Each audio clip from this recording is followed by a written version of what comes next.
In a quarantine world, experience the podcast nobody's been talking about, starring no one famous, past, present, and pointless. Streaming now.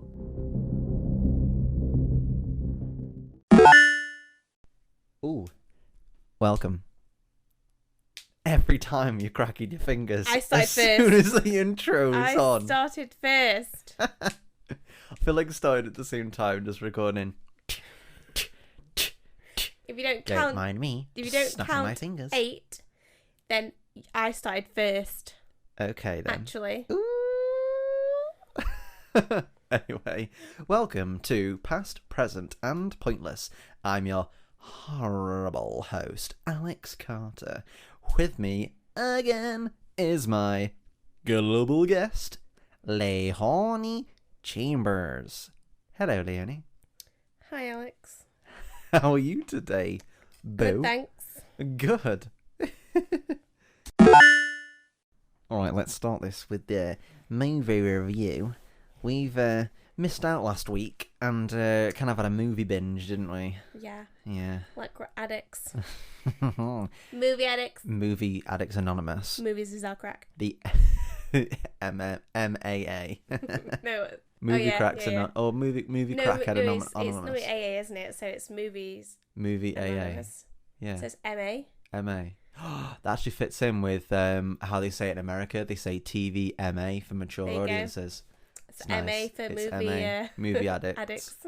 I mean, I'd volunteer to go to that. I wouldn't just say, oh, I don't need to go to it. I'm not an addict. You do need to go to Alex. You're seriously mentally ill with this movie binging. And what happens is they just make you watch like loads and loads of films in a row constantly until you're apparently bored of a film or films. I mean, I wouldn't be. But what if they took your favorite movie and made you watch it on repeat? In Spanish. Or just with subtitles, so you're constantly reading the subtitles. No. Whistling heard in the background. They made you watch a foreign version of it, but the dubbed foreign version, so like all the voices and everything were out, and it's not their voices. Oh no, I couldn't do with that. That'd be hilarious. That'd be horrible. So the first movie we watched is called Stretch. It stars Patrick Wilson. It's on Netflix. It's from 2014, so it's a few years old, but we discovered this movie and we were like, how have we not watched this? We quite like Patrick Wilson. For everyone who doesn't know, Patrick Wilson, he's one of the main cast in The Conjuring and The Conjuring 2. And he did his own little film on Netflix, didn't he? In the Tall Grass. Yeah, he was the bad guy in that. Underrated film. That was a very good film. So this one's called Stretch. He plays a limo driver that's down on his luck. He's lost his girlfriend. She's cheated on him, just left him for another man. He's turned to alcohol and drugs for a bit, and he's basically got himself into $6,000 worth of debt with a gambling addiction. And he's basically tried to come clean, start a new job as a limo driver, picking up all these actors or big time name people who are going to pay him loads of money, but he never actually seems to break even. He always seems to pay more back into the company or back into the limo and what have you, and never actually get a upper hand on life. So he's basically down until he meets one person who's Downward spiral.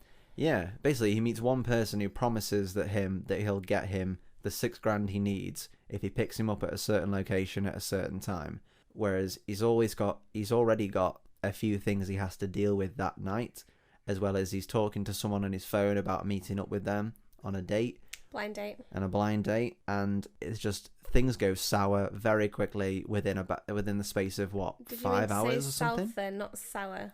No, that's Things the go expression. south. That's the expression. Things go south. Sorry, things go south. They also mean they go sour, as in things turn. They go a turn for the worst. I don't know. It doesn't sound as right though. Okay, well we'll go with, if you would like to correct me, that's fine. Just did. Just putting that in there. Sliding it in there. The movie's full of comedy, action. There's a few blood bits in there. Would you violence. say it's a fun ride? It is a wacky fun ride. A roller coaster of a ride. It's a roller coaster of an emotional ride. It's very good. I mean, we were quite pleasantly surprised by it, weren't we? I think it's because like the trailer we saw for it before we actually watched the film, it was a bit all over the place, and it was kind of like, this is happening, this is happening, this is happening. We're like, okay, let's watch it, because obviously Patrick Wilson's in it, and it could be good, it might be not, but who knows. And then when you're actually watching it, yeah, there's lots of stuff happening, but it all kind of follows a little timeline of like things and events. So it follows it a sort of a pathway, whereas it doesn't give that impression that it does that in the trailer. Yeah. It doesn't. Yeah. So the movie, I highly recommended, just if you want to plummet into the movie straight away, guaranteed it's going to be a thrill ride, and you won't think twice about it. It's a really good movie. Out of 10? I feel like we should address some points in the film first. Okay. We talk about Go for it. So I just want to address something. If it's super important, Spoiler. if it's so important for this guy to kind of get out of the country and into somewhere that doesn't do it extradition rights, why is he like waited until the very end of the night to actually do that and accomplish that goal? He's literally just and pardon language, he's just fucked around all night, gone to all these different places, been to apparently a sex party. I'm pretty sure that's what it was. Yeah, I'm pretty sure. And then just sends a random person out looking for this suitcase that he desperately needs before he can leave the country. But leaves it to right till last minute and sends a random person, and it's got loads of money in it. And you're like, if a normal person opens that case and they need money and there's money in the case, they're surely going to take the money. So why on earth would you trust that to somebody? Yeah. Well, you don't know? He hides it under the seat in the limo, though, doesn't he? Yeah, he does, but that's on about the actual guy who wanted the case, the rich kind of... The crazy guy. Dick guy. Yeah. Why would you... It's like he didn't care about leaving the country until, like, midnight. It's like he did everything up until that point. Like, surely you'd arrange that meeting to get the suitcase a lot sooner than he did. And he didn't. He left it right till, like... I don't even know what time it was. It was literally, like, before midnight, wasn't it? So yeah. He banged on midnight, didn't he, when he got back to the actual... after the party. Yeah. Surely you'd skip the party, you'd get the money, and you'd go up sooner, wouldn't you? And yet you didn't. No, he didn't. I found that very strange, didn't you? Yeah, I can see where you're coming from with that point. It's a good point, actually. I think that's the only thing that was like, I didn't really make sense in the film. Yeah, but other than that, I think it all ties up nicely at the end, and there's no points not turned, and it's quite a good movie overall. I'll watch it again. So rating out of 10. I want to say I have seen better films. I'm not going to say I haven't. Okay. But it was a good film overall. The acting was really good from, like, I think every person in the film was a decent actor. Obviously you got to give props for Patrick Wilson's in it. Yeah. Patty Wills. Patty Wells. I'd say it deserves a good solid 9. Okay. No, I'd have to agree with you on that. The 9 out of 10, solid 9. Like you said, there's a few points they could have improved on, and the overall theme, acting of the movie, the originality of the storyline, how it is executed, and say like the camera styles, the filming styles, the locations, all that stuff. It was very good and it's very enjoyable. It's not the hardest of movies to follow. It's not an easy movie, but it's one to really get yourself into and appreciate the effort and style that went into it. So definitely solid 9 out of 10. That's Stretch. It's on Netflix now. Second movie we watched, it's called The Babysitter, Killer Queen. That's just come out. It's on Netflix. It's as good as it sounds. It's a sequel to 2017's The Babysitter. It basically follows a group of young adults who are part of a blood cult, and they're looking to sacrifice a virgin. Same guy from number 1 if you've seen it already. And basically become immortal, aren't they? Apparently, you age 10 years in 2. That's how it works in films. Yeah, the movies were filmed about 4 years apart, and the guy actually looks about 10 years older. Apparently, that's how it works. Genuinely, apparently he's supposed to be 11 in the first one, I think, and he looked about 10. So he's supposed to be 13. But he was like, yeah. He's but supposed to be 13. He looks about 18. He looks about 20. Well, yeah, there you go then. I mean, this wasn't the greatest of movies, wasn't the greatest of sequels either. I don't think there was a lot of proper storyline in it. It was kind of like... It really wasn't. It was like a really bullshitty storyline. Yeah. And the way they tied it in the end was just stupid. Yeah, definitely. Good point. I reckon it was like just a money grab for Netflix. Definitely. And just like a kind of a showcase for the actors, possibly to get a foot in the door. Not the best actors either in the film. Exactly. That's what I was going to say. They're very mediocre and very amateur. Not very good acting at all. I'm sorry, but what was that though? Like, just near the end when she was telling him that... Spoiler. When she was telling him the story about how she killed her family, that's how she started the line, "Oh, I killed my family." but she didn't actually kill her family. Yeah. They crashed in the car themselves, and then apparently that scene we watched from like the outside, Yeah. it was just her and her parents in the car, and then just to tie everything in the end, they just added the babysitter from number 1. Oh, well, like, she was there too. Yeah, she What? like the whole movie. Apparently, that's what you were waiting for her to show up. She shows up in the last 10 minutes, and then she kills herself. And apparently And he forgives her. But... Yeah, and also, like, apparently, so from the number 2, that was meant to be obviously a prequel from number 1, because she obviously met and crashed the car with that person when she was a little girl. Apparently. Yeah. 2 years, so apparently that was a long time ago. Yeah. Apparently. But that's when she originally made her deal. So she made her deal when the little girl was, I don't know, let's say 6. Yeah. Just throwing them out there. Made the deal with her, and then ended up wanting to kill the person that she liked in the end. It was just very It was stupid. very back to front. It was stupid. Upside down. The story wasn't linear. It wasn't explained well. It was just kind of, let's put all these apparently... This happened in number 1, actually. You don't even know this, but this happened. Let's put all these stereotypically hot people in it. One of them's shirtless throughout the whole movie. And the only thing that I thought was going to change was, like, right at the end of the film, obviously, when she decided, apparently, from day one, that she'd actually didn't want to kill the boy. But yeah. we're apparently just saying that for the second film. And then right at the end, they're just like, oh yeah, and by the way, I've just killed all these people, even though that was my deal, and I've actually killed myself as well. And those kind of films, you think that if you redeem yourself right at the end, that's it when you stepped in. And I thought that was what was going to happen at the end, that she was going to be, oh, actually, she's an angel now. That's how it works. But no, she just died. That was it. Gone. Dust. It was very all over the place. Apparently it was set in modern day, but then the whole theme of it was early 80s. Like from the music to the clothing to how they acted and stuff like that. Everything just screamed 80s, but it was set in modern day apparently. Inside the boat only. It was like, why? So it was a film about these It was supposedly so confusing. 13-year-olds / 20-year-olds. I am confusion. Even living in the 70s, also living in 2020. Who knows? And maybe it was one of those timelines, those universes where everything just collides together and it's merged into one. I think that's one a perfect universe. way to explain that film. Yeah. Over the top deaths, but not to the point where they were good, they were just stupid. Yeah. If it was CGI, it wasn't very good. No. If it was real, even worse. The whole movie was, that would never happen. That would never happen. That also would never happen. Did we just... Sorry, can I just point out as well the fact that you can. There was a boulder that fell on them all consistently as they died. Was this boulder a member of the cast? Were they paid? The boulder got more screen time than anyone. It did. Respect for that boulder though, for killing him off so easily as well. They died Such good acting from that boulder. Exactly, it was yeah. Stellar acting. So all in all, I would not recommend this movie. I'll give it. Go on. A 2, and that's just because of the boulder's acting.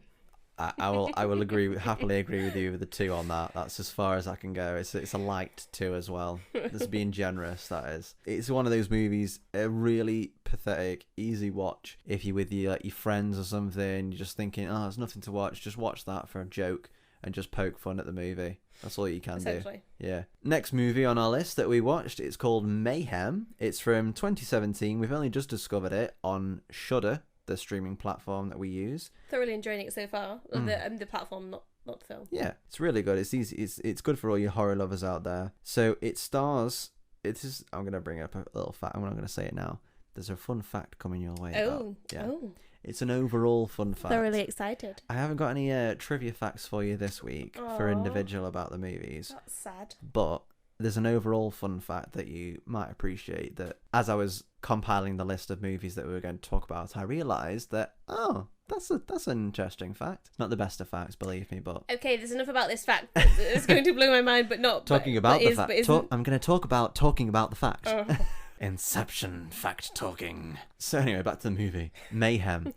It stars Stephen Ewan from The Walking Dead. He played Glenn in that. And was it actually him? Yeah. Oh, sorry, I didn't know that. I just thought it was some random person. That's what he did after he left The Walking Dead. Well. Yeah.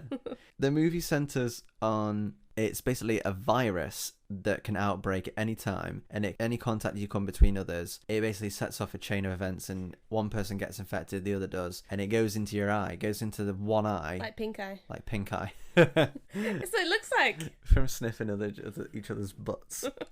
fart in each other's faces. It's disgusting. Oh, you should have got pink eye, man. Now you got it too, dude. And it's a virus that basically brings your inner inhibitions to life. No. Anything that you can't do and you're afraid to do, it allows you to do that without consequences. It basically but it basically cuts off that thought in your head that stops you from doing things. It gets rid of it, and basically like if you think like impulses, it'd be like, I guess, like a cop. Like they can obviously kill people because they need to do that for the job if the occasion rises. So if they took away the inhibitions, they'd probably just kill more people than they would do, because obviously their morals are what stops them from doing it. Yeah. So if they didn't have them, they'd probably do it more often. And the setting is a large investment building, and they quarantine off the building, don't they? So it reminds me of a mixture of two films. Okay. So both these films did it better, in my opinion. Okay. But it's like they mashed them together. So it's like The Crazies, because it's the same thing. It's an infection that happens. Oh yeah. And it takes away their inhibitions. They could just do whatever they want, basically. Yeah, that's a good point. They're not like zombies. They're like the same kind of thing. Yeah. And then it kind of crushes it together with, I don't know if you've heard of it, the Bellico experiment. I've heard of it, I haven't seen it. In an office building, people kill each other. That's for a different reason. But if you crush the films together, you get the same film. Oh, very good. I'll have to give that one a watch. So yeah, Mayhem. It's full of gore, violence, action, a bit of dark comedy in there. Anything you can hope for in a movie. There's a bit of romance in there as well. If you also work in retail, maybe we should watch the film and then just say an outbreak Literally, happened. If you hate your co-workers, it's a movie to watch. Or just the customers. It's a movie where you think, oh, if that happened to me, I would love to take my anger out on these people. It's an all-round fun movie. Another good movie that we very much enjoyed, and we'd love to watch again, I reckon. Out of 10. No. Before we skip to this point in 10, I just need to make a way as well. Like, do you not think it's really funny, like, how they said that the virus is, like, so bad, it makes you just do whatever. So it makes you kill people, it makes you have sex with people. Impulses. And let's call it the impulse virus. Yeah, sure, let's go with that. That sounds better anyway. And literally, like, the whole film, everyone goes mental in the building. And, obviously, you just see them all around, you're just, like, beating each other up and, like, whatever. Yeah. But the main characters in the film seem to have some sort of... They're grounded a bit more, aren't they? Yeah, and like they don't go mental. They've still got their own morals. They don't kill each other. Well, I think that's because they have the same agenda. They want to get to the... Spoiler. They want to get to the penthouse, don't they? And basically murder that guy. They also do it with the key points of people in the film as well. The only one that was a bit mental is the first guy they tried to get a key card from. Apart from that, the woman still seems completely grounded. Like, she's a massive bitch. She thinks she would just easily kill somebody. But she doesn't. She doesn't even kill her assistant or anything. She just, like, shouts at people. It's not really, like, crazy. But, she's grounded. Mm-hmm. And then you've got all the bosses at the top. They're all grounded, even though he's doing cocaine. And that would accelerate it. Yeah, exactly, yeah. And yet he's fine. No, I do know what you mean. But you have to let people have their own opinion on that, I think, if they watch it, if they decide to watch it. It's just one of those things, like, in certain films, they make the main character more relatable and kind of pull you into that person. Whereas, like, it's kind of like in, I know I'm talking about a different film now, but I'm talking about The Grinch. Go on. The Grinch of all movies. No, but, like, they even said it, because I remember reading about it, and the main character, Cindy Lou, sorry. They purposely make her character look more normal than the rest of the characters to make you kind of relate to her and pull into her as a character. Okay. And it's the same kind of thing they did here. Like, so they make the main characters more grounded and less psycho. So you kind of pull towards them, and you think, oh yeah, I actually do want these people to be okay. And you don't care about kind of the bad guys of the movie or the background characters. And you just think, oh, it's just funny things in the background. Exactly. Or there's horrible bosses that they got to beat. It's literally, if you want to kill your boss, it is a movie to watch. True. It's to take your anger out on that movie and think, or your co-workers. Actually, my boss isn't that bad compared to this movie. Their boss is horrible in the film. So now let's go back to the rating. Go for it. Like I said, I've seen better films out there. There's two films. I think it's kind of be more than one film in itself. As a film, it was done quite well. The small, probably, it doesn't look like it had a massive budget. Mm-hmm. So it was an alright film. Acting was okay. Editing style and camera techniques. Yeah. I loved all that. That was pretty good. The gore was good. It was a good amount of gore. I feel like there's definitely room for improvement in the film, but... As with any movie. But I'd still say it does get a solid 8. Yeah. Because it was a decent film. It was. Yeah. That's Mayhem. It's on Shudder now. Our fourth and final movie that we watched... Points to them all. in Leyonie's opinion, was Bill and Ted Face the Music. Essentially, film number 1. Essentially, it was both movies just poured into one movie, wasn't it? But done worse. Excellent Adventure and Bogus Journey put into Face the Music. It's like if they gave a child the script and said, "Here you go." It was almost as if like they gave Keanu Reeves and Alex Winter, the guy who plays Bill, the script and the tools to make the movie. And they were like, "Oh, dude, let's do this, man." I just don't think I don't think it had a proper story to follow. It was just kind of like, oh, we're going to take the best bits from the films that we already made, and we're going to put them in this film. That is literally what it was. Some not as well explained how they got from here to here and there. It's just this happens. We're there. Oh, we're all dead now, but it's fine. We can fix it. And it's just a bit. I just think I get what they were trying to do, but I just think it's just a terrible film. I'm quite honest. It's just a terrible film.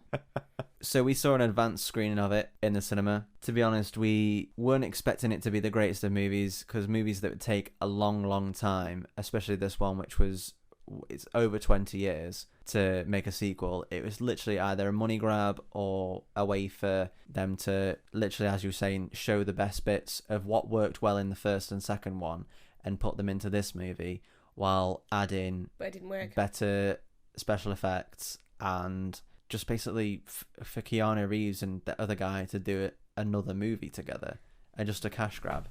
It's got to be a cash grab. I just think it was really, really cheesy and not that good. Like it was very cheesy. It was corny as well. Think about in film 1 and 2, like they actually had proper story and destinations and things that ended it, and storyline arcs, as they say. Yeah. But in this one, it was kind of just all about, oh, we've had these children that basically are us in every way, and we kind of want to start a new film and have it with them, and then just pass the torch on. But they just didn't even do it in a good way. Oh, this amazing song that you're going to write. Oh, by the way, the song doesn't actually exist. It's not even a song. It's just lots of music. So essentially, it was a pointless film. Didn't need to happen or exist. No, I totally. Rating out of 10. I totally agree with you on that. There were some original things that they did. Spoiler. Where they were traveling through to different times in the future, and they saw themselves and then themselves again as older and different versions of each other. The only redeeming part of the film. I think that was the only comical part of it, which was quite good. The characters that I liked were the Bill's daughter and Ted's daughter. I thought they were spot on impressions of Bill and Ted themselves. The thing is though, right, they could have done so much better, because what they should have done is they kind of should have skipped to the point in time where they'd made this film. They'd made this song career and united the world, whatever. Yeah. And they should have been like made them older than they even are. Mm-hmm. And then what should have happened is it should have been a whole new story with the daughters, and it shouldn't have had anything to do with dads as such. You might have seen a bit of them in the beginning, then the film itself was just about those two. Yeah, and maybe they had to fix a timeline, or they had to go back and help the dad fix a timeline. Yeah. So that younger selves, but not like how it they should did have more focused on the daughters and how they pass on the baton, or they pass on the torch to them. It was more like an afterthought that it was them, basically. Yeah, or like Bill and Ted got trapped somewhere in like a time vortex or something, and it was up to the daughters to go and save them, and within that process they got people from the past, musicians, and made the song at the same time. I don't know, I don't think I like that part of the story where they were just going back and getting artists, but that's basically just recreating the first film. That was the first one, yeah. And it didn't work as well either, because the first idea of the film was it was supposed to be for a school report. In this film, it was kind of just them getting them to make this song, apparently, that united the world. But if you think about from the first and second film, they were meant to be the ones that do it, Bill and Ted, not the daughters. They didn't even exist at this point in time, so it wasn't meant to be them. So that should have been their storyline, and we should have just left that to side and then made a new storyline for these guys, which we didn't really. There was no storyline. It was just kind of half-assed, if that's the right word. Totally get what you mean. Out of 10? 1. Ooh, and that's damn. only because Keanu Reeves was in it, and yeah. I love him as an actor. Okay, I'm going to go slightly higher because I think it was fun to see those characters again, and it just reminded me of all the good points of the first two movies. I don't think it did. No? I think it made me reminded me of how good those original ones were and how bad this one was. Fair. I'd give it a 4 because of the comical parts it did have in it, as well as the acting of the daughters, because I thought they were spot on impressions of them. See, don't you think they could have done that in a little mini movie that was literally just for Bill and Ted, and nobody else existed except for them, and it was them fixing a little point in time that they messed up for something stupid like the butterfly effect, and it was literally like a tiny little mini movie about them sections, and that's it. Yeah. That would have solved it. So that's Bill and Ted Face the Music, and you can check it out in cinemas soon. So the fun fact for the movies that we've just reviewed. Is it going to blow my mind? It won't. Wow. But it's just intriguing. It's coincidental and a bit ironic that the same actress was in 3 of those movies. She's called Samara Weaving. You know, the blonde girl, the babysitter. I was about to say, is it the blonde girl? The blonde girl, yeah. The babysitter from number 1. And number 2. Yeah, but you know what I mean. Like, Yeah. The first babysitter. Yeah, so she played the babysitter. She plays the supporting role in Mayhem. And in the 3rd movie we watched, in Bill and Ted, she plays Bill's daughter. Wait, is she the, in Mayhem, is she the person that... With a nail gun. Yeah. Yeah. Okay. Pretty cool fact. I mean, I was expecting more, but... It's a fact. You'll still be able to sleep tonight knowing this fact. I'm going to do some impressions for you. This is where I have to guess who they are. Yes. Okay, but I want the right tone and voice and everything. Okay, then. The first one. Oh, I can't get it. I'm going to mess it up straight away. I don't care, you're supposed to do it. I'm just trying to think what he says in the movie. Oh, God, what does he say? I don't know. I don't even know who he is. Having technical difficulties. The Alex Carter is seems to be broken. Pause for a minute while I restart him. Oh, they're all Disney as well. So that'll narrow it down for you. Disney and Pixar. They're all Disney and Pixar. Oh, no, I get really confused with Disney and Pixar. It doesn't matter. They're just all Disney. They're like the same for just me. say that they're all Disney. Okay, I'll do one. I'll try and think of a quote for the other one. I'll do this one first. Right. The poison for Cusco. The poison chosen specially to kill Cusco. Cusco's poison. That poison? Yes, that poison. Got you covered. That was pretty good. Thank you. God, what is that then? That was obviously Kronk from the Emperor's New Groove. It was. Well done. Okay, next one. It's more of just a noise that he makes. Okay. Okay. Oh, that's quite good. No? No. It's Goofy. Oh, I didn't really know that one that well. Do you not know one that well? No? Fair enough. Okay, 3rd one. Oh, God. I'm going to try and get this spot on, okay? Okay. It's in this room as well. The narrows It's it in down the room. a bit more. Okay, impression number 3. Here we go. Hi, Ohana means Stitch. family. Well done, he got that one quite well. He's a distinctive voice though, isn't he? Yeah, he so is. yeah. Okay, I'm still trying to think of like a quote to do for this guy. I can't think what he says in the movie. I'm going for fearsome here, but I just don't feel it. Some people think I'm coming off as annoying. I can't get the high tone. I can't get the high tone right. I got the quote right though, I think. I mean, you should know, right? I should know, yeah. You're the moving man. What else does he say? I don't know. I'm trying to think what else he says in the movie. God damn it. Okay. Should have researched this before, shouldn't you? I should have thought of a quote. I should have written a quote down. You should have. Fuck that up. It was Rex from Toy Story. Yeah, I bet. Yeah. You know when he screams at Woody, he's like, "Hi Rex, how you Could have doing?" just said Buzz. Yeah, that's too obvious though. Just do to infinity and beyond, and just say that in Buzz's voice. You'd get that. You'd get that straight away. True.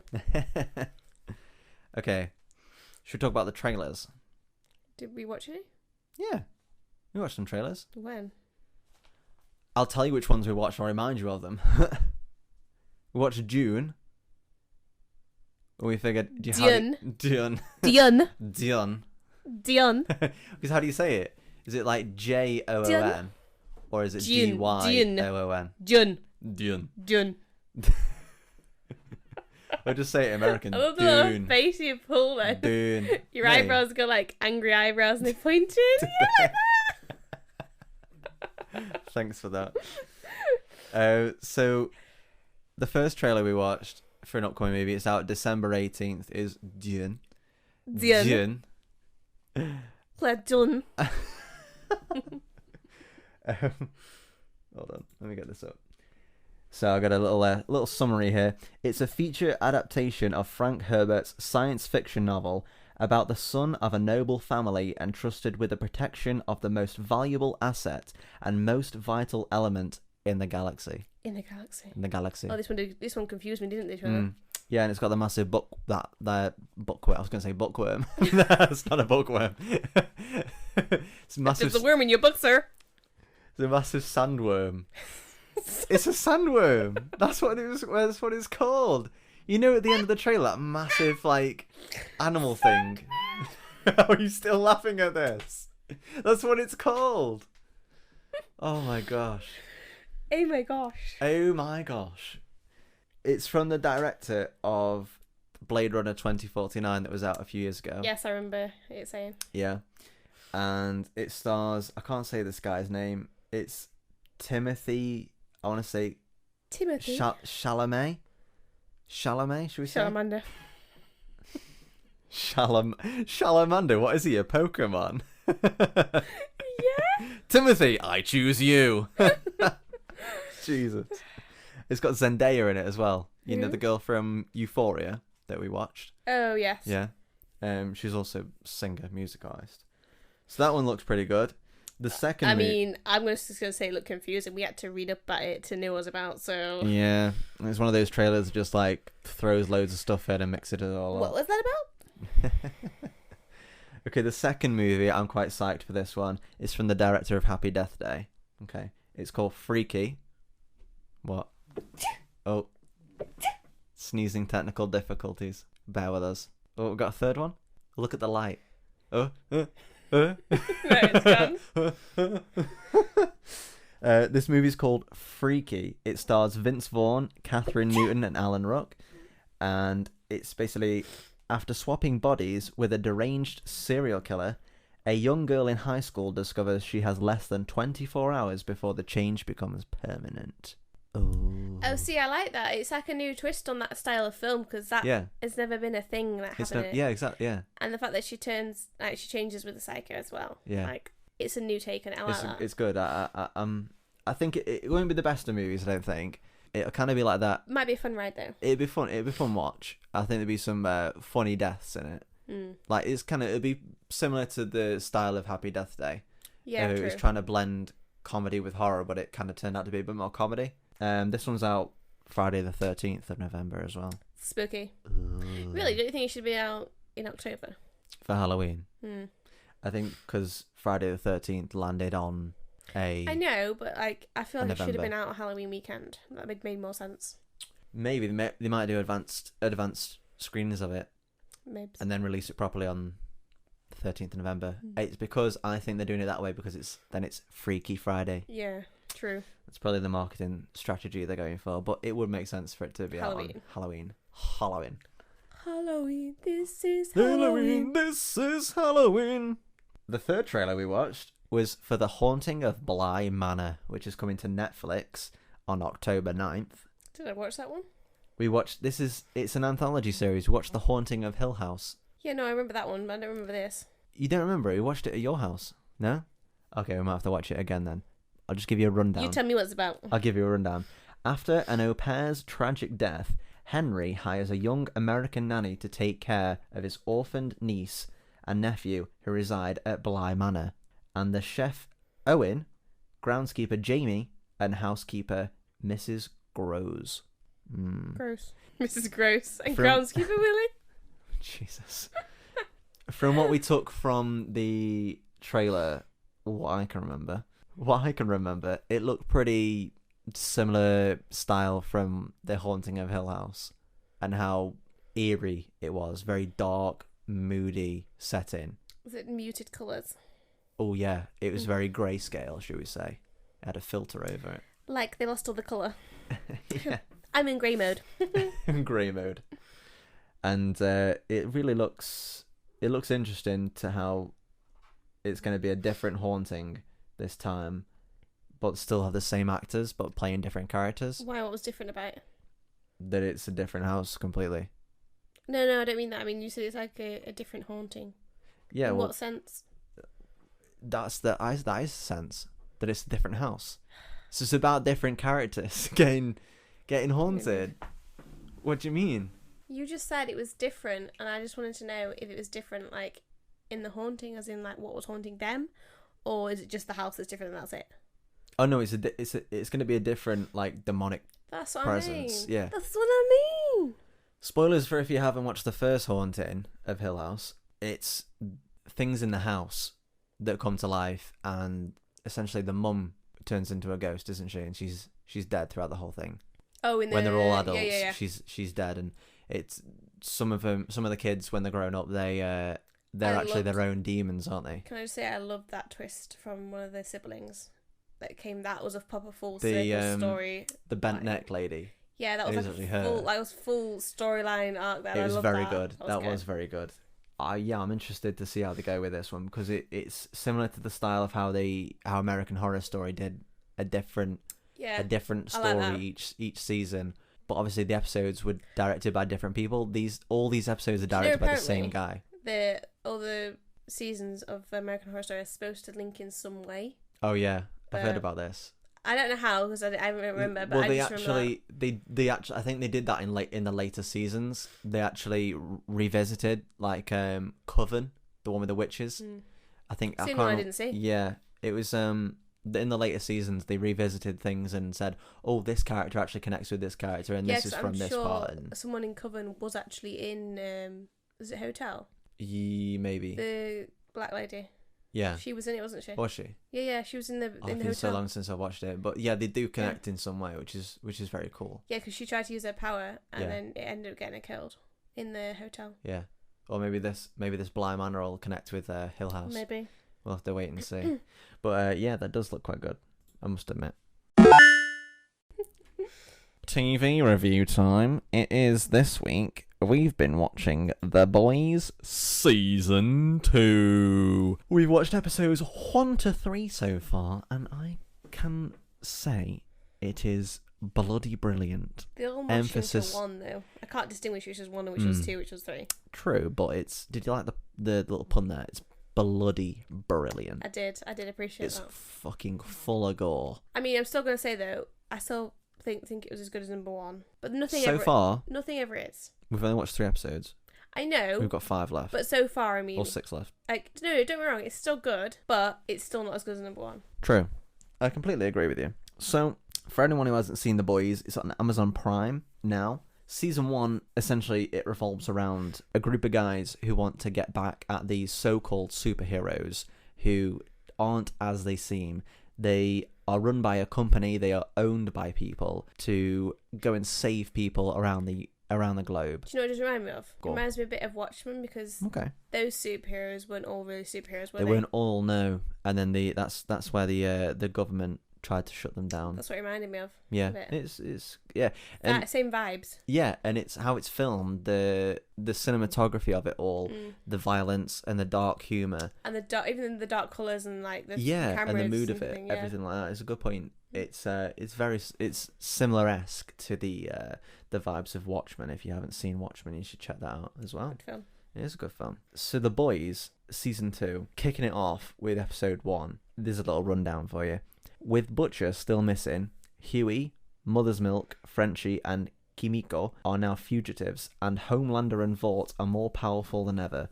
But just as the boys are about to leave the country, they are pulled back into the fray. So yeah, straight away episode 1 pulls you straight back into it, especially with Translucent's death as well. Oh yes, I remember that from the last season. Straight away, and then they bring in another soup, don't they? Stormfront. Well, don't really bring her in. She kind of just turns up. Yeah, it's good though. The comedy's still there. I kind of find her a bit annoying though, how she's all about her Instagram and everything like that, which I get that's relevant now because that's what people are, but it just made her really annoying. Yeah, she's very up herself, isn't she? Definitely. That's the character she's supposed to be though. I know, I'm just saying that character just annoys me. Going into episode 2, Butcher is back with the boys, but tensions flare with Huey. Homeless Homeless man. Homeless lander. He has the power of stink. Of begging. He's a world-class beggar. Homelander spends... Did you forget that he's begged? Is that how it works? He's got that power of you. Can I have a pound? Can I have a pound? Wait. You got a quid, mate. What? Got a quid, didn't it? Did this just happen? No, got a sandwich. I've got a sandwich, please, mate. Homelander spends quality time with his new family. Starlight and Stormfront bond at a press junket, and the boys hunt down a super terrorist with a startling identity. See, this is the only thing that bothers me about it, right? They didn't really fully explain how he was a terrorist and what he'd done. Because they just said that he was a terrorist, but how? Yeah. We haven't seen him doing any terroristy kind of things, and we don't actually know anything aside from the fact that he's related to that girl, and that's it. Yeah. So that kind of annoyed me. And now he's gone, so... No, maybe we'll find out a bit more about that in the future episodes. Maybe, Hopefully. I just like a little flashback of how they determined that he was a terrorist. Yeah. You know what I mean? I know what you mean. Episode 3, the boys take to the high seas to safeguard their prisoner. Homelander plays house, then pushes Ryan over the edge. Starlight is forced to make an impossible choice. Stormfront reveals her true character. Psycho bitch. These 3 episodes, I mean, straight out of the gate, they aired together, and now they're doing the episodes weekly. I'm quite looking forward to episode 4. We're probably going to watch this after. Milk, Huey, and Annie go on a road trip to find Liberty. Frenchie has relationship problems, and Homelander continues to unravel. Oh, if he wasn't already. What's in store for the boys? You've got to check it out if you haven't watched it yet. It's on Amazon Prime. It's called The Boys. Highly recommend it. It's gritty, it's dirty, it's funny, it's action, it's violence. It's essentially a more realistic superhero series. Yeah. Because you always get this vision of like superheroes being all these like amazing, fluffy, nice rainbows. They're all good and cuddly, whatever. But in actual fact, these are the villains, aren't they? And the boys. If you think about it in reality, like if you had a bunch of people that had powers, they would be arseholes, and they wouldn't be necessarily as nice as people want them to be. Yeah. And that's kind of just what it's showing you, really, like the true representation of what it would be in a real normal world. Trueness. Life hacks. I'm quite excited about these. So, on an airplane, when everyone can finally go back on an airplane without worrying about the COVID. I believe you can, Corona. just less people.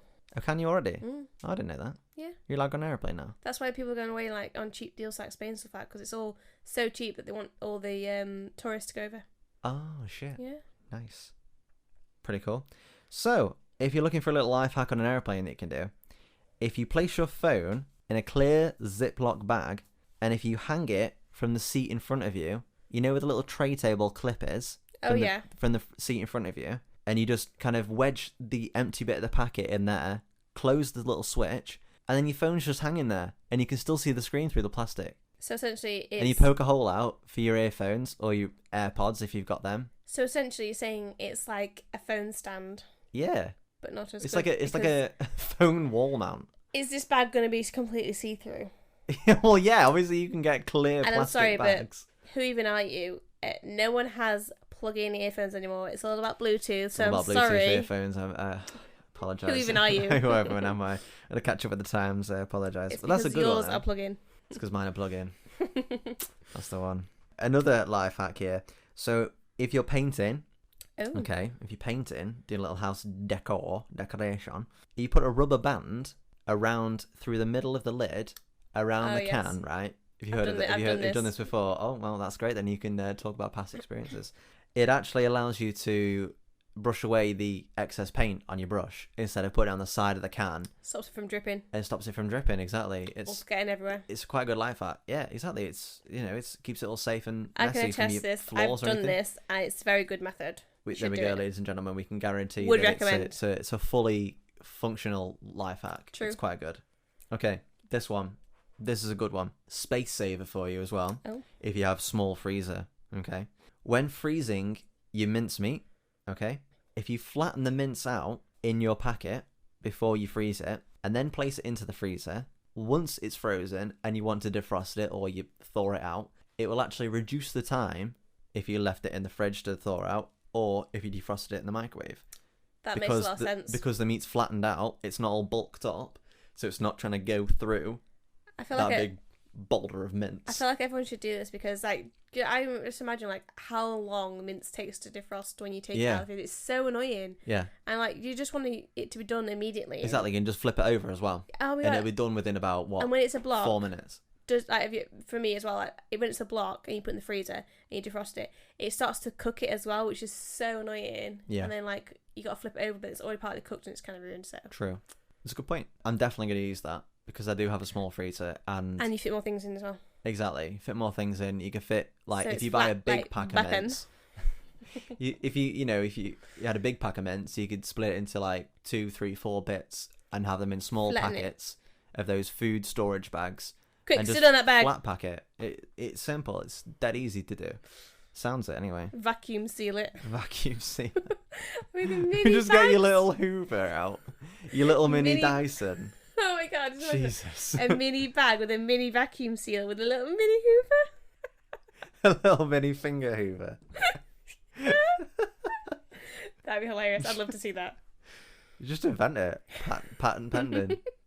Okay, final life hack. Takes Okay. one factory. Okay, so this is how to put 2 bowls in one microwave. Oh, this is good. For if you're heating up for two people at the same time, or if you know, 2 separate things for one person, you want to heat them up at the same time. Obviously, the bowls are going to collide. How are you going to do that?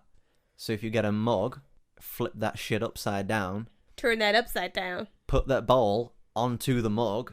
So you've got one bowl, and then your other bowl up here, and they can easily turn around the plate. And it's a above bowl each other. party. Bowl party. Done. I'm Party out. for 2. I'm out. I'm done. Simple. Question.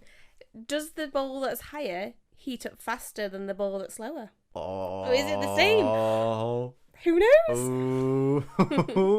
I want to get on top. Theory. You'd like being a bottom bowl. I want to be the other bowl. You're always the bottom bowl. You're always the bottom bowl.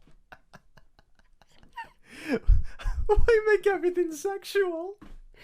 I didn't Anyway. make it sexual. You did. I'm talking about bowls. Fair. Whatever. Okay, it was me. Apologies.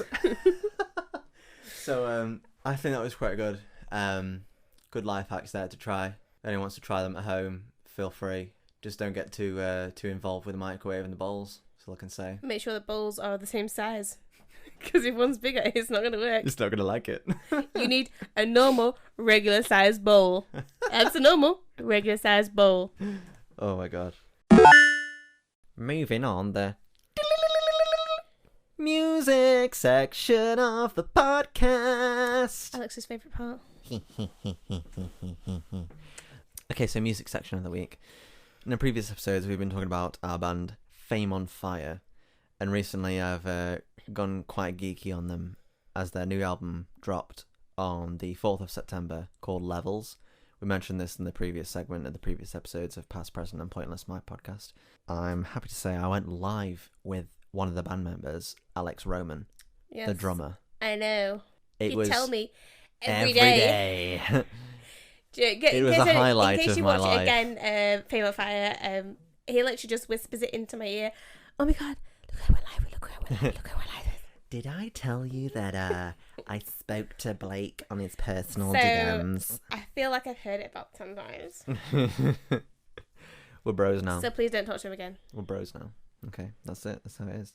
So the band themselves, they all say that they've suffered quite a bad ordeal in their lives with mental health problems. So deep depression, anxiety, all things surrounding that. And their album, Relatable for you, isn't it?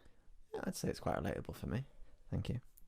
It stems from their different levels of how bad you can get in your mental state. So one day you might be feeling, I just can't be bothered with this, and then one day you're literally like, I don't want to be on this earth anymore. So you're at level 1 or is it level 0? Well, it's like, you know, you could say that you could put a different level between 1 being not so bad and 10 being extremely bad. Level 100. Well, for the sake of the album, you could put a rating next to each song of how bad that song is making them feel, or how relatable and bad it's making you feel at the present time. If you listen to it now, or you listen to it in like 5-10 years when you're not feeling the way you are now, but you can kind of think, oh, that reflects to how I was feeling at that time, which is quite like what it is for me. But let's go through the rundown of the songs. So they start out with number 1, Cover Band, which is essentially just the intro song. But because they started out as a cover band, they feel as though they need... I think that's funny. Right? Yeah, it's kind of... It's a play on themselves, as well as it's poking fun at what they do normally. I suppose it's like them expressing that they're not a cover band because they've got their own album now. Yeah. So how... Here we go. I've got an album in your face. Yeah, exactly. You thought we all couldn't do it. Well, we did it. But we did it. Check this shit out. Gonna blow your face off. with just music. That was actually pretty good. Thank you. So I like how it kicks in with a kind of a moody kind of hip hop style Very rhythm to hip-hop. it, and then they throw in a quote from Jay and Silent Bob, saying, "What are you guys, like a cover band or something?" And as soon as he said that, it drops in dun dun straight into like this little intro song, showing them that it's basically saying, "No, we're not just a cover band. Actually, this is what we've got," and it just immediately pits you into the center of who they are and what they are with this like groundbreaking sound, basically, pretty much. And then it flips into Her Eyes, track 2. It's been out for a while, that one, hasn't it? It's been out for a while. It was the first single that they did, and I don't think that at the time they felt as though they wanted to put it on the album, but they thought, well, what it represents and what they speak about within that song. I feel like you don't even know because that it's an original song of theirs. You don't know that it's not supposed to be there because it fits in with the other songs so well. It really does. Like it's just like another song for their story. It kind of looks like it all fits in, so I think that's kind of good that they put it on. Yeah, I think it's good that it's been out that long, but it kind of still fits into the story that they're trying to tell. So even though I don't think they planned it, but each song kind of sounds like a journey. Like they're telling this story that's happened, and all these things have happened along the way, and it kind of fits into that story that they're telling. I know it wasn't intentionally meant to be, but it does work really well on the album. No, it does. It does. And then it goes into Not Dead Yet. Oh. Would you say this is your favourite? No, it's not my favourite, but it was the first song that I heard properly after In Her Eyes. I don't think I realised it was their song when we listened to that first one. Yeah. And then when this one came out, Yeah. it immediately became like an OST for us straight away because it was Yeah, so good. It did. And it was one of the first ones that we learned all the words to as well. It was. Yeah. We spoke about this one in the previous episodes, but it's basically, you can be beaten down by things in life so bad to your literally your brittle end, anyway, you feel as though you can't get back from it. But you say, no, I'm not dead yet. I'm not dead yet. I am not Still here. I'm not done with my life yet. I am ready to get back on the high horse and just ready for my life to begin. And ride and just go for it and see where life takes me. With the people surrounding me, help from others and help from myself, I will strive forward and I will come out on top, which essentially I think they've done with this album. It's just such a good song. It's a bop. Next on it, first full proper song that we heard from the album, besides the intro, which was like a minute, is I'm Fine. I really like this one. I really like this one. This is one of my favourite ones that I've got. Same. So you can hear it in his voice when it comes on with the chorus, when he's saying I'm fine. Do you want to give me a little impression? I can't reach Brian's voice. I'm fine. I think that was pretty good though. Thank you. So you can really hear his frustration in his voice of saying, I don't need, I want to ask for the help, but I'm too afraid to ask for it.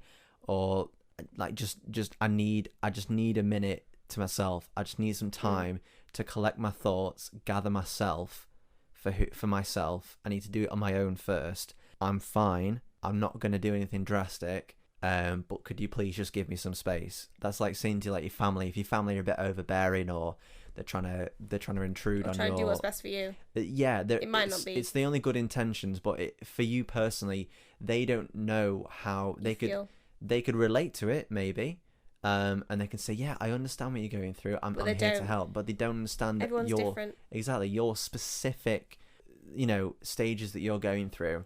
They need to. You sometimes just need to do it on your own, and you need to be there for yourself. And number one, it's one of those classics. I'm fine, but I'm not fine. It is.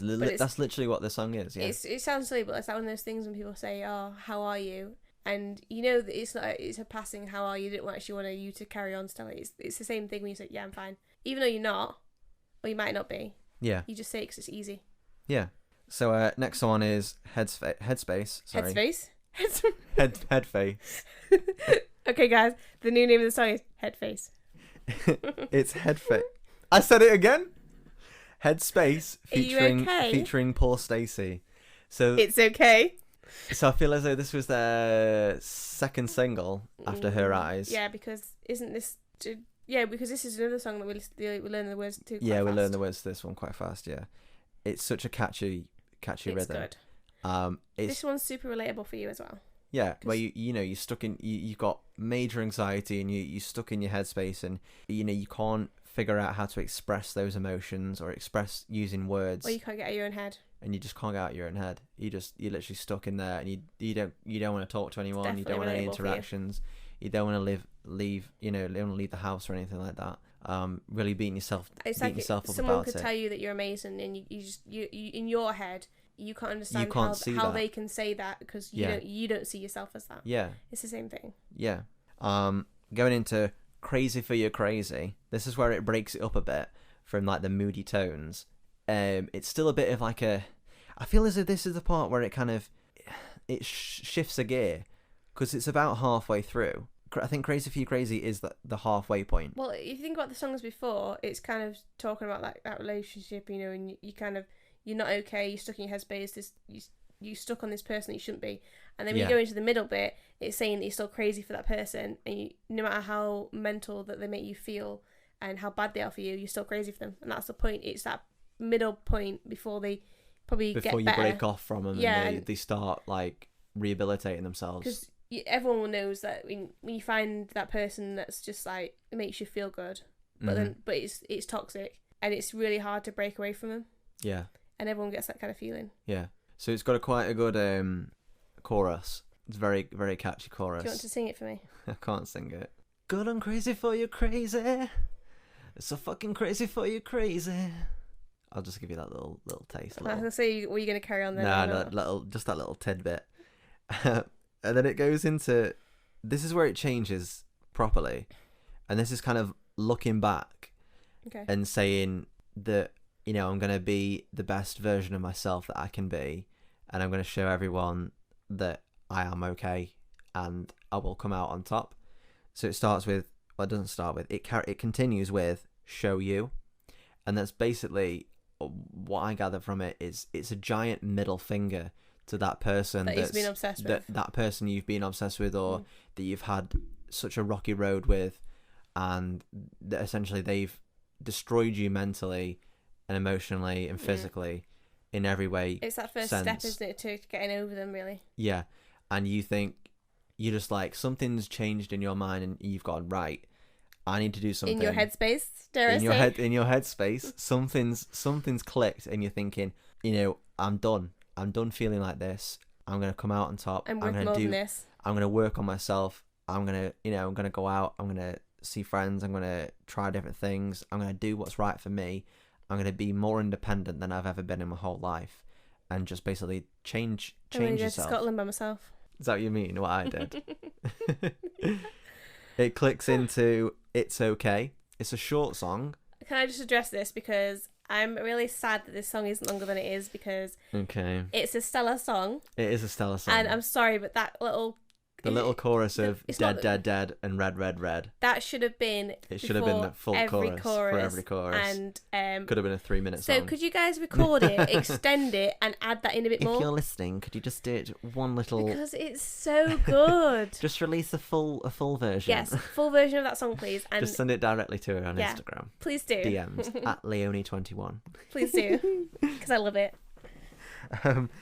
Yeah, it's a song basically saying you kind of come into terms with It's like who him what metaphorically. you are and what you did. No, it's like him metaphorically shooting them, isn't it? It's say I think he's it's telling that you he's shoot. reloading his gun. Yeah, shooting the memory of that Yeah. person. Metaphorically shooting. Yeah, them. yeah, yeah. Like trying to get rid of them out of your brain. Yeah. Which I suppose then it clicks into Now and Forever, which features Trevor Wentworth from Our Last Night. Yeah, I wasn't aware of that until they mentioned that before. Yeah, I yeah. was like, oh, They're all Oh. they're all mates together. wow. Because that's what I said when I went on live with him on Instagram. I said, you two bands should tour together. And he said, that was the plan before lockdown. I was like, what, Oh, dude? that's sad, because I've not seen either of them. I So that know. is so good. And can we just get their selfish asses to the UK? Well, Blake said this. Blake said, once I'm everything's kidding, you're not cleared selfish, up... but still get to the UK. Blake mentioned this to me. And he said, because he has family living in the UK, I remember you saying. that he would love to come over My and best friend play. Blake. Shut up. Yeah, so Now and Forever, it's basically... Okay, I'm done. Can I continue? Yes. Now and Forever is basically it's saying goodbye to that person, saying you're done with them, you've moved on, you're happy with who you are now, where you're at in your life. You feel as though you're at a good place to finally lay it to rest, put it to bed, that memory and that ideal of what you once had about that person, and just basically moving on from them. And that end part of it is brilliant, of how Trevor screams, but then back to how Brian it captures the mood of it, of just saying, I'm fine, I don't need you anymore, you can go live out your happy, sad life, whatever. I'm going to live my life to the fullest and be the best person that I can. So I have the people around me that love me and show me every day about how... Every day. Every day. And yourself in your own head telling you that you are okay, you're going to be fine. Tomorrow's a new day. Take it as it comes. Take it with a pinch of salt. That's all I can say. As a pinch of salt. Thank you. It clicks into So Sad. And this one we haven't listened to as much, but it is still quite catchy. I mean, every song on the album is catchy. They are. No, they're all good. And I like how they don't... Like, some songs on albums, they either blur into just one long song, or they go from, like, very different songs to different styles, different tunes. You're like, is this actually the same band, or is it like a mixed album? Stand Atlantic's last album, Yeah. You could tell that it was them throughout the whole thing. Yeah, and they had very much their own input. Yeah. Yeah. The same kind of vibes through the songs. Exactly. So you can tell that it's Fame on Fire on this, and you can tell that they've constructed it very well for how they want it to sound. Don't you feel so like... So it's truly them and no one else's. Don't you feel like most bands should take their albums like the stories, and songs should lead into... Not like maybe say lead into each other, but they should all... be telling the same journey. Yeah. That makes sense. Yeah. I feel like they've done this with this album. Even though they were written and recorded out of sync. But they definitely sound like they're not. They literally sound like it's on a journey. Like the whole album could be a relationship. One person and all these things happen to them. It's brilliant. It clicks into Down, another good one. We've learnt all the lyrics to that one. Gem. Brilliant. Absolute bloody gem, I tell It's thee. another favourite of ours. Absolutely love that one. It goes into SOS. Again, we haven't listened to this one. Still a good one, though. It's still a good one, yeah. It's very... Do you want to tell me what your favourite song is? Me? No, somebody else who's in the room with me. Oh, yeah, sorry. There's Ghost that's recording too. Do you want to talk to the posters? Okay, poster. Hold on, I'll get to that one. So let me just finish this part first. And then it goes into Scars of Love. It finishes off with an acoustic song. That's actually really good. That one I wasn't sure about when I first listened to it, but it is actually a really good song. It grew on you. Yeah, it's a good song. And I feel as though of how the album is, sometimes you hear bands, they put an acoustic in the middle of it, and then they go back to, normal, however they sound, however their music is. But I like the fact that they put the acoustic one at the end, because it's kind of, when the dust is settled, it's kind of the aftermath of everything that's happened to you personally. You kind of bring yourself back down to earth, you're settling down in your head, and you're making light, you're kind of showing light on everything that has happened, and you're kind of putting your life back together in order and saying, this is what has happened, and I've grown from it, and it's probably kind of, without this person, I wouldn't have become this person. It's kind of like, in a sense, a recovery song, if that makes sense. Yeah. It's like, it's just showing everything you've been through, and it's kind of you recovering from what you've been through. And I'd say probably without these past experiences, they wouldn't have an album to write. True. It's a true story. So... It's like reading poetry. Saying that, it's literally closing the book on it. Closing the book on that, and it feels like a book that you read, except you're listening to it. Do you feel like the next album's going to be like super positive? Who knows? I mean, I hope they keep the style, and could be all about meeting a famous guy called Alex Carter. Oh, maybe they feature kind of band. Maybe they want to feature on Past, Present, and Pointless sometime. Maybe they do. All joking aside, it's for anyone who's suffers from depression or anxiety, or who's gone through bad moments in their life. It could be with an ex, it could be with a family member, or it could just be with your own self-hate, and any of that battle with yourself and things in your life. It's a good movie. Get off the movies. I know. It's a good album. We did that. It's a very good album to relate to and listen to. And it might just help you out of those dark times. Who knows? It might, yeah, because they've got such relatable lyrics, and still catchy choruses that you can sing along to. True. So you're not afraid to sing along with it. It doesn't make you feel, oh, I shouldn't be singing this. It makes you feel happy that there are other people out there that understand what it's like. Do you feel like singing the songs helps you deal with the problems you've got? Exactly. Each individual song helps you deal with different times of different moments that you've lived through and suffered through.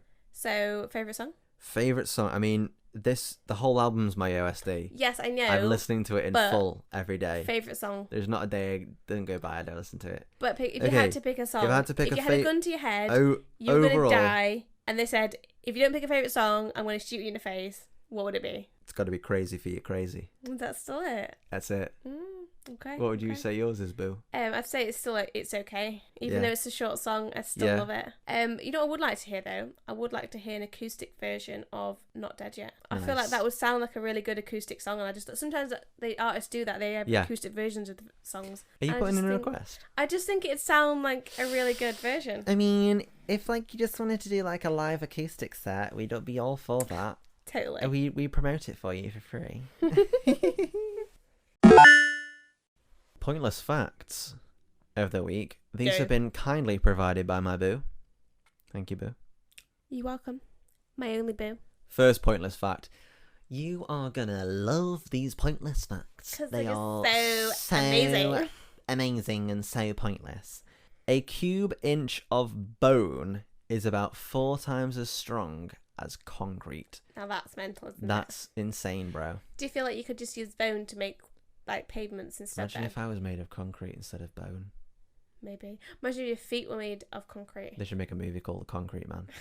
It's just made of concrete. Yeah. The only bone he has is his heart. You can't break me, I'm the concrete man. And then you've just got one that's a bone man. So I'm actually stronger than you. Yeah. He's the villain. Movie idea, patent pending. Another pointless fact. Camels have 3 eyelids to help them protect themselves from sand blowing in their eyes. How strange, but very practical. Very practical. Like it makes so much sense. A little revolving door. Go on, give me that sound. Revolving door.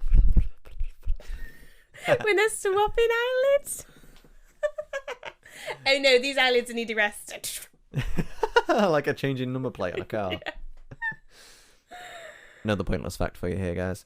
The ideal height for you to drop your buttered toast, if you want it to land butter side up, is approximately 8 feet. I mean, I don't know why you'd want to drop your toast in the first place, but if you did... That was just a... And you wanted it to land on the butter side up? Someone's obviously done that at like the start of when bread was a thing. I went, I'm going to butter it. Oh, I dropped it. Oh, wait, that's weird. It landed. I wonder if I drop it again and it lands. Oh, wait, it did it. Oh my god, it's doing it again. It's doing it again. And then it just becomes a worldwide phenomenon. So if you did want to drop, if you're bored and you just want to drop your bread and you want it to land the right way up, that's how you do it. That's how you do it, guys. Okay, 4th pointless fact. We as humans, we can't breathe and swallow at the same time. How strange. I mean, if you think about it, yeah. It's like holding your breath, isn't it? Try it now. No, because you hold your breath, don't you?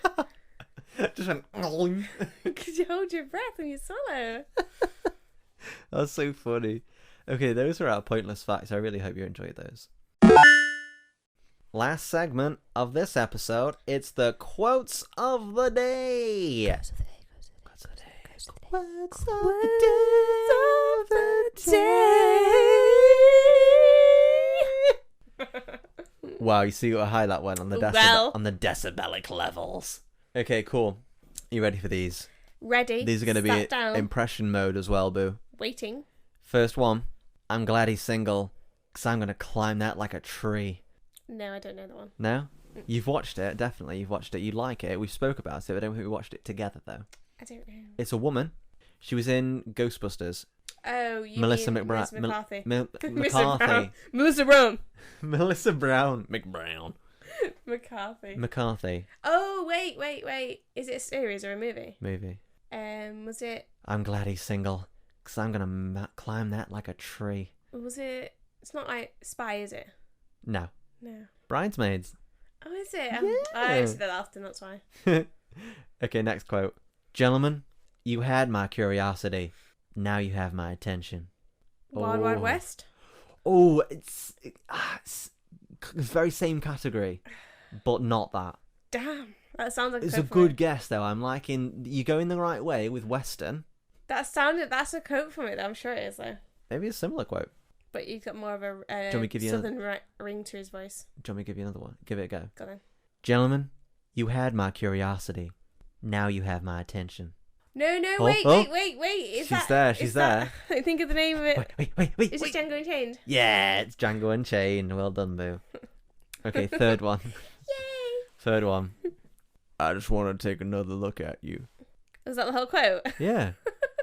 There's a full quote, but it's between two people, but I just wanted it as one person. I don't know. Do you want me to give you the full Yeah, can you little give me bit? the full quote? Hey, what? Nothing. I just want to take another look at you. Think of that really gravelly, like, Texas. Or, like... It doesn't sound very Texas. Well, not Texas, sorry. Like, just South America. No, I don't know what it is. Bradley Cooper and Lady Gaga. Oh, Star is Born. Star is Born, yeah. Do you know which bit I mean, though? No. You don't know which bit I mean? It's when he drops her off after that night, and then she I've goes in the seen house. that film once. Once. I've seen it 3 times, and come on now. I've seen it once. Exactly, you've seen it 3 times. So everyone's seen that little clip because everyone takes the piss out of it. It's memed. I don't know. And it's like a different person that turns around and he's like, I just want to take another look at you. And it's like this flipping disgusting sound anything like monster Bradley character Cooper. or something. No, because Bradley Cooper doesn't sound like that in the movie. He puts on an accent, doesn't I he? don't know. Okay, final quote. Final quote, guys. Finale quote. Finale. Finale. Finale. Fin. Finale. Life is an endless series of train wrecks with only brief commercial-like breaks of happiness. Deadpool. Boom. Straight out of the gate. Nice one. Give me some love. Give me some love on that. I can't, you took it away. Got him. That was the most awkward, worst Because high this is the five. way. You could have leaned around it. I did. Okay. This has gone on way too far. Way too long. Okay. I want to thank people for joining in on the Instagram Live. I want to thank people for liking and following my page so far. We're doing really well with this, listening people. I've got really good feedback. I've got like critical feedback. I've got things for improvement. Did you? I have, yes. From who? From people I know. Where did they live? I shall go murder them for you, Alex, because nothing needs to change about you because you are perfect. You're perfect. Thank you. That was a very good representation of me. Don't judge. Anyway, thank you very much, Leyonie. Again, I love you very much for being on this and life in general. I love you too. Now, let's end this segment because I'm very hungry. Pizza. Pizza time. I've been your horrible host, Alex Carter. My gullible guest was Leyonie Chambers. Thanks. This is past, present, and pointless.